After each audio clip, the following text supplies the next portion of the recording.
اللہ الرحمن الرحیم۔ حضرت ابو ذر غفاری رضی اللہ تعالیٰ عنہ کے قبول اسلام کا واقعہ۔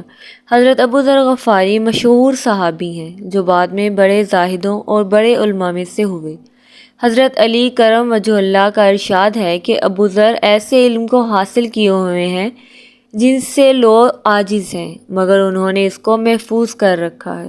جب ان کو حضور اقدس کے نبوت کی پہلی خبر پہنچی تو انہوں نے اپنے بھائی کو حالات کی تحقیق کے واسطے مکہ بھیجا کہ جو شخص یہ دعویٰ کرتا ہے کہ میرے پاس وحی آتی ہے اور آسمان کی خبریں آتی ہیں، ان کے حالات معلوم کرے اور اس کے کلام کو غور سے سنے۔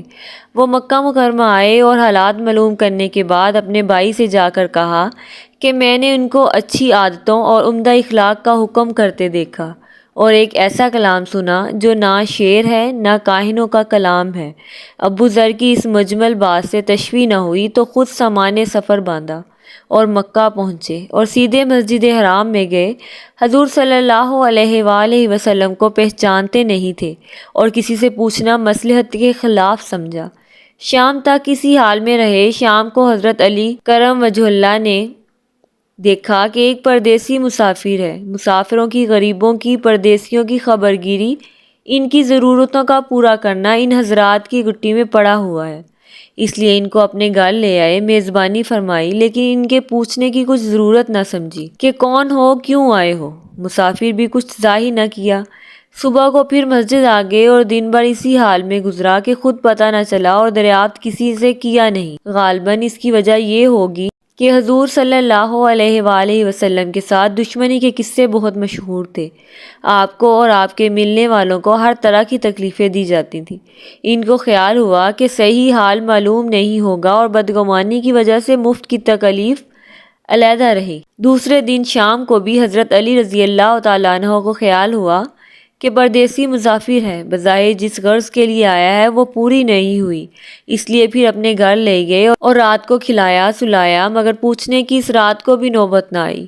تیسری رات کو پھر یہی صورت ہوئی تو حضرت علی نے دریافت کیا، فرمایا کہ تم کس کام سے آئے ہو، کیا غرض ہے؟ تو حضرت ابو ذر نے پہلے ان کو قسم اور عہد و پیمان دیے اس بات کے کہ وہ صحیح بتائیں گے، اس کے بعد اپنی غرض بتلائی۔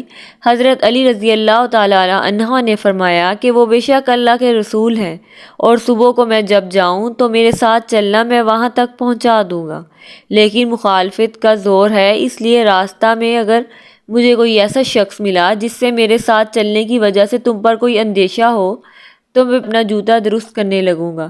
تم سیدھے چلتے رہنا، میرے ساتھ ٹھہرنا نہیں، جس کی وجہ سے تمہارا میرا ساتھ ہونا معلوم نہ ہو۔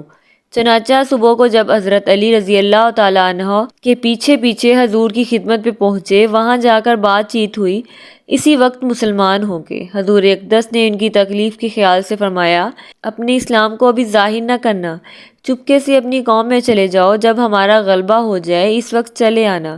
انہوں نے عرض کیا، یا رسول اللہ، اس ذات کی قسم جس کے قبضے میں میری جان ہے، اس کلمہ توحید کو ان بے ایمانوں کے بیچ چلا کے پڑھوں گا۔ چنانچہ اس وقت مسجد حرام میں تشریف لے گئے اور بلند آواز سے اشہد ان لا الہ الا اللہ و اشہد ان محمد رسول اللہ پڑھا۔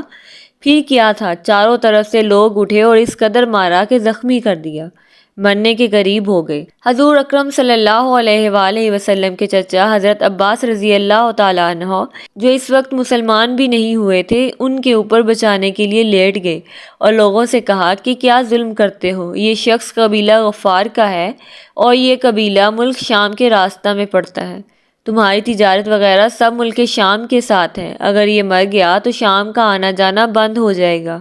اس پر ان لوگوں کو بھی خیال ہوا کہ ملک شام سے ساری ضرورتیں پوری ہوتی ہیں، وہاں کا راستہ بند ہو جانا مصیبت ہے، اس لیے ان کو چھوڑ دیا۔ دوسرے دن بھی اسی طرح انہوں نے جا کر بآواز بلند کلمہ پڑھا اور لوگ اسی کلمہ کے سننے کی تاب نہ لا سکتے تھے، اس لیے ان پر ٹوٹ پڑے۔ دوسرے دن بھی حضرت عباس نے اسی طرح ان کو سمجھا کر ہٹایا کہ تمہاری نجات کا راستہ بند ہو جائے گا۔ اس سے ہمیں یہ سبق حاصل ہوتا ہے کہ حضور اکرم صلی اللہ علیہ وآلہ وسلم کے اس ارشاد کے باوجود کہ اپنے اسلام کو چھپاؤ۔ ان کا یہ فعل حق کے اظہار کا ولولہ اور غلبہ تھا کہ جب یہ دین حق ہے تو کسی کے باپ کا کیا جاتا ہے جس سے ڈر کر چھپایا جائے، اور حضور اکرم صلی اللہ علیہ وآلہ وسلم کا منع فرمانا شفقت کی وجہ سے تھا کہ ممکن ہے تکالیف کا تحمل نہ ہو، ورنہ حضور اکرم صلی اللہ علیہ وآلہ وسلم کے حکم کے خلاف صحابہ کی یہ مجال ہی نہ تھی، چونکہ حضور اقدس خود ہی اسلام پھیلانے میں ہر قسم کی تکلیفیں برداشت فرما رہے تھے۔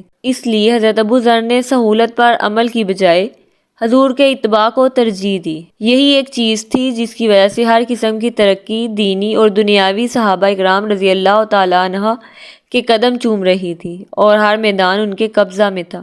جو شخص بھی ایک مرتبہ کلمہ شہادت پڑھ کر اسلام کے جھنڈے کے نیچے آتا تھا، بڑی سے بڑی قوت بھی اس کو روک نہ سکتی تھی اور نہ بڑے سے بڑا ظلم اس کو دین کی اشاعت سے ہٹا سکتا تھا۔